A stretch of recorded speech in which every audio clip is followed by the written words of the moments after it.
the school calendar.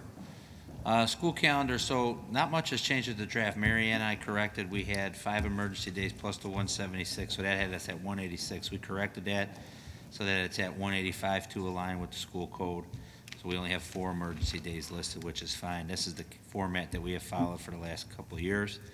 Again, there was some discussion in regards to, I had both listed. I had Columbus Day and then the / Indigenous Peoples Day in regards to what the board would want to do with that. Currently still in the school code and in the state statute, one of the holidays to be recognized is Columbus Day.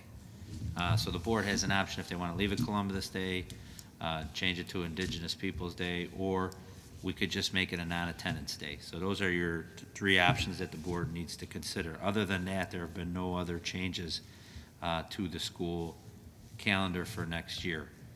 We did look into if we wanted to, as you saw with today, making the decision to not use an emergency day, having the ability to do remote, and we had this discussion 2 weeks ago. I think the days of schools using emergency days to close for snow or weather will probably go by the wayside. I think everybody, now that they've had some type of remote plan, will use remote learning days more frequently if there's a bad weather day, just so there's not a break or a gap in the learning and then push to the end of the school year. And so I did look into, I know there was one question floated out last week, I did look into what the cost would be if we wanted to change those 4 emergency days into school days, and that would be about $61,000 per day if we wanted to add those additional days. So roughly $240,000, $250,000, and that would be something we still would need to negotiate with the teachers union.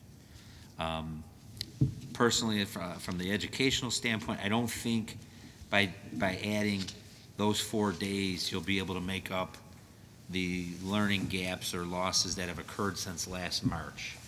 I think our staff has done a really good job. I think we're moving into, we're continuing to raise the bar this second semester.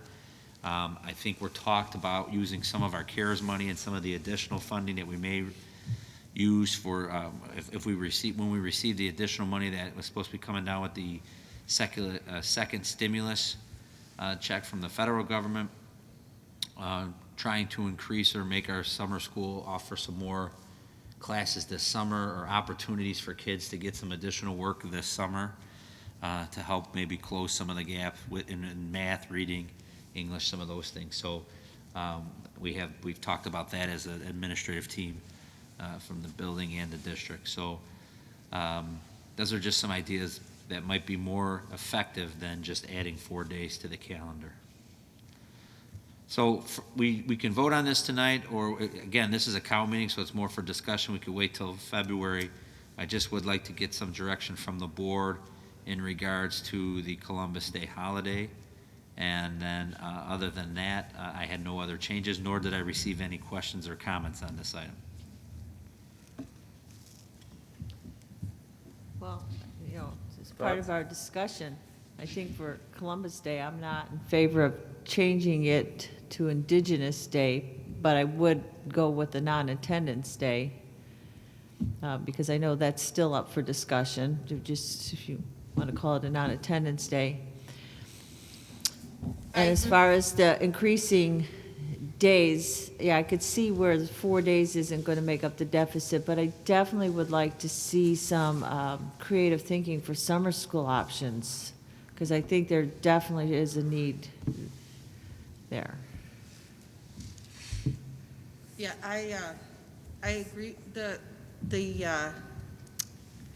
Columbus Day, right, as the rule follower that I am, right, the state statute still calls it the one thing, and there's been a lot of movement in Springfield on some different things. Now in the fall, before they went to break, and then we've had all this drama with the new speaker and all of this, but in the fall, around the time of Columbus Day, I read an article and a legislator said she was going to bring legislation during this session to the floor to change the name officially. So I think until the state kind of gets their act together, the best thing for us to do would be to call it a non-attendance day. Okay, so 2 board members are prefer non-attendance day. How would the rest of the board prefer? Thoughts, Tom? So for the reason you cited, Mona, that it's statutorily Columbus Day, are we able to eliminate that? I mean, for that reason, I'd like to see us do Columbus Day / Indigenous People, although that may require different board action. But I think to the point of it's in statute as Columbus Day, it's probably in the CBA as Columbus Day. Correct. I'm less inclined to call it a non-attendance day since we already have it referenced as this other day, but then expanding the definition to include both. I know, but they're like diametrically opposed, that's like, right? Well, I can tell you, in a lot of government areas, that's the solution that HR departments are coming up with, is a Columbus / Indigenous Peoples' Day. As That opposed seems to, so crazy to me. I just Yeah, don't, it just seems so like, I don't know. What do y'all think? no, I'm just telling I you, think that's, it's that's, that's how it's, Columbus that's how Day. State says it's, it's Columbus being Day. presented. All right. Tom, your thoughts? I'm not entirely sure I understand the issue. Right now, we call it Columbus Day. Yeah. There's a certain, movement afoot. Yeah. right, there is a lot of interest in changing it completely to Indigenous Peoples' Day. That has not happened. We still have a Columbus Day as a Yeah, I statutory. think, we're So- coming into a year, 2 years where our focus is,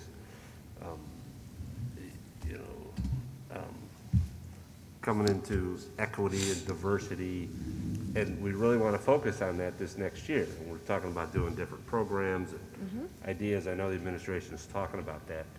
And then to, not discuss it is one of those things I think we're not doing our due diligence, right? If Columbus Day makes somebody uncomfortable, then, it makes them uncomfortable, and that's not the right thing to do. But if the state calls it Columbus Day, well, then they made the decision. They make a lot of, they'll tell us how many days we can have, so they could tell us exactly how many, Is there, what to call it. I just think if we're not discussing it, well, I we're not think- talking about it. Right. And that's something we've got to, I think that's our job. When we talk about calendar, that's what we got to talk. I would think that Columbus Day / Indigenous Day doesn't make sense to me. Yeah, Isn't I that- don't have strong feelings either way, to be quite honest. Yeah. But I'm inclined to think if ISB is calling it this, then we should stick with what ISB is calling. If it changes, like Mona was just saying, okay, then we rename it. Yeah. But if that's what the state right now is saying, the state currently recognizes it as Columbus Day. Yeah, because Columbus Day has one meeting for people, it has a historical background. Indigenous Day would have an entirely different meeting, and that is the discussion that's happening in Springfield. So they're not equal, they're not synonyms of each other. That is a full, that's a community discussion on what kind of day we want to reckon. Literally, if they go to Indigenous Day, they would be saying we're no longer celebrating what people historically considered Columbus Day, and we're having a new holiday called, and And I think there is one, and I don't think it's in October, but. but if the I- state that's changes it to unfortunate. indigenous, wouldn't we have to change it? Right, if the state So, changed it, we so would that's change why, to me, I don't Right. have No a problem. strong State. feeling either way. it. So let me because help our hand might be refocus then. forced. Yeah. So the choice is basically leave it as Columbus, right, that's, or leave it as non-attendance day. Or put it as a non-attendance day, because I don't think Indigenous is recognized by the state. Okay. The state statute right. is Columbus Day. So if the board doesn't feel putting Columbus Day on their district calendar, the board can call it a non-attendance day. So maybe that will help. Right, so I guess I would make a suggestion that with the racial equity group, this is the kind of discussion that group, I think, could provide some meaningful feedback on, and certainly don't want to be in a position of being perceived as offensive by maintaining Columbus Day, but I think is a statutory reason to refer to it as Columbus Day, such is why the default in many cases has been Columbus Day, Indigenous Peoples' Day, which I hear what you're saying, it seems a bit wordy, right, and antagonistic, if you will. So, you know, and if we could go to non-attendance day, that makes sense, but I do think it's a bit misleading, since statutorily and through the agreements, people do refer to it as Columbus Day. And I would suggest that we ask that to be an agenda item. I meant to put this on your desk, Dr. Freitas, to get some feedback from the community on that point. I would just caution, though, because if your committee feels very strongly about it one way and the state goes the other way, Correct. we have to go with what the state then calls it.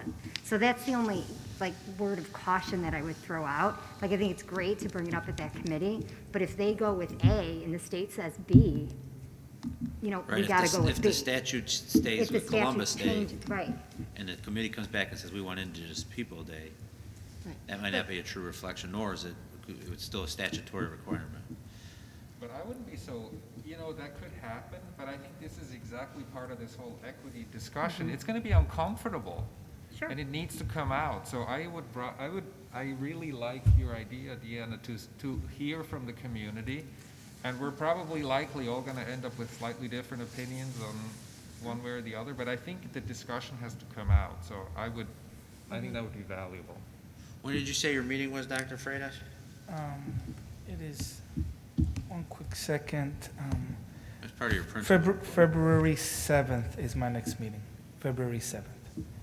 That's before the, I think our next meeting is the 8th or the 9th, so. Well, you're certainly not going to get resolution at that meeting, right? So I just think, I Right. think it's a, At least you could provide some feedback to say, you know, the board's considering this, however, it's still a statutory requirement, and get some feedback from your committee to provide the board some direction at that meeting. I'll definitely make it one of my items, and I'll have At a that point, discussion. you know, like I said, for a placeholder, we can call it either what it is statutory, or call it a non-attendance day and put Columbus Day in parentheses, we can figure that out. I mean, I we am could comfortable still, with that, in too. February, vote the calendar in. Yes, with this is a placeholder for this word, and we need to vote the calendar in February Sure. for other reasons. You know, not, Right. we're not gonna hold it up because of the wording, we can just put that to be decided, but I think, you know, to our point then, you know, that's, we need to discuss this, because we haven't discussed it. If we don't. Okay? So good, so more to come in February. Well, we are the constituents, right? We're the, go ask the community. What do we think? Okay, no other changes then? I'm assuming everything else is good? Except for we'll get some direction on that and we can take a vote in February. Well, and so I guess we're saying that we're not going to go after the 4 extra days, and we're, you know, I guess that was part of our discussion here. Yeah, I think, well, let's talk about that, because I don't disagree with you. I think, you know, $240,000 could be spent there, if we decide to spend that money, could be spent better, in my opinion, than four days in June that I don't think we'll get $240,000 worth of. Yeah, I don't think it'll push us over the edge, right? There's another way. So then I guess as a board, since this is our working meeting, are we saying that as a board, that we're going to ask, you know, administration to come up with a little more programming in summer school? Because usually our summer school schedule is a little lean. Well, I don't think we've decided that. We can decide that when we come up with summer school, but Well, I think that's kind At of this point, we're that, not going to change the schedule. This conversation was, what do we do with those 4 days? State statutory that we have to have those emergency days. That's in the state code. Very well pointed out. What would the cost be if we wanted to negotiate that? We got a cost. Unless someone here tells me they want to go down that road, which I don't think anyone's saying. Now we have an idea of what might we could, you know, and I think we all agree on, we want to boost some kind of education or Mr. Rusk, I think, intervention for the kids, right? I think I a mean- good way to do it, I think I need an answer tonight. If the board's not pursuing the 4 additional days, Dr. Freitas and Ms. Linkos can come. I think around March is when the summer calendar will start to come out, and they can discuss with the board what they're doing differently to offer some additional opportunities this summer. Yeah, I just don't want to lose this momentum, because the reason why we're talking about these 4 days, we're talking about some extra instructional time, because we see a need. Right. And so I don't want to lose that 3 months down the road, and, we voted on the calendar, and those days aren't on the calendar, and then we lose that. We definitely need some extra instructional time somewhere, even if it's optional, but we need it to be available. Yeah, I agree with you, Laura. And I don't want to lose that, Yeah, yeah. I mean, I think the why behind wanting to add extra Yeah. days is to address Right. the learning loss or the Right. unfinished learning. I personally don't think adding 4 days is the solution. Like, I am Right. more in favor of a more robust summer offering for students. Right, and it could be optional where students Yeah. take it, I just don't So want in to. the past, we've offered some of these like academic camps. Yeah. Where they're like bridge programs for the kids going from algebra to geometry and some things like that. So we can offer those again. And what I would say, if we can use some of the federal dollars that we receive, should we receive that, we gotta make sure what the process is, they're still clarifying that. But instead of making those like pay to participate, those would be free. And that's a way you offer opportunities. That's a nice opportunity, because the bridge programs are very nice, they, It's a 2-week pick- program yeah. where a kid can come in and get some refresher Yeah. on, whether it's preparing for their first AP course or preparing for a transition from one course to another. So we could, we used to offer a course fee for that, and now we could possibly, if we get the federal money as promised, we could use that as a free offering, so that kids have the opportunity to come for. Is there any way we can get, and this might even be for Dr. Freitas, is there any way we can get information where students can come up with suggestions and say, I feel like I missed that unit, or I feel like, we were in our science class and we didn't get lab, and I wish I could have did that lab again, and so while some of the bridge courses were to prepare me for new course, could there also be some of these bridge courses to say, I just missed something in that class, and now I'm going to college, or I'm going into the next year, and I missed a piece because, we were remote, and there's something you couldn't do in person. Well, I kind of see a solution. We can survey the students to see what interests and needs they have. Yeah. And include their input in the decisions that we make for summer school programming. I mean, Right. that makes sense, right? Including Right. multiple perspectives. Yeah, we can do that. Because I know having a student who is a heavy science student, that's one of the things that she felt that she missed with, the hybrid model, not having as much of the hands-on, and definitely would have liked some opportunity to kind of revisit some of those. It might also be interesting to have a conversation with the feeder schools about the outgoing 8th graders. Is there something in 8th grade that maybe they felt like they didn't have an opportunity to have it be as robust of a program? I don't know what the feeder schools, Yeah. I don't know what their learning environments look like, but it might just be interesting to reach out and say, hey, are you finding that maybe incoming freshmen may need a boost in this or that? Yeah. Right? It might just be worth a call to see what they say. Yeah, it's a great idea, too, yeah. Dr. Freitas, you getting this? Yep, got it. When are we going to see some type of standardized test scores for this group to see if we can judge what the, relative gains or slippage may have been from the last year of So academics? we didn't test our seniors till October. Right. Because their SAT got canceled, so we'll get those hopefully for the board report for next fall. We have juniors getting tested this April, along with freshmen and sophomores. So we'll see, there'll be a gap in their testing because they didn't have a testing day last spring. But I think to Laura's point, there is a momentum here and capitalizing on it. And if this summer is our window to take some action, Yeah. I think whether it's through the curriculum advisory group or through what's presented for summer school, I think we need some options, absolutely.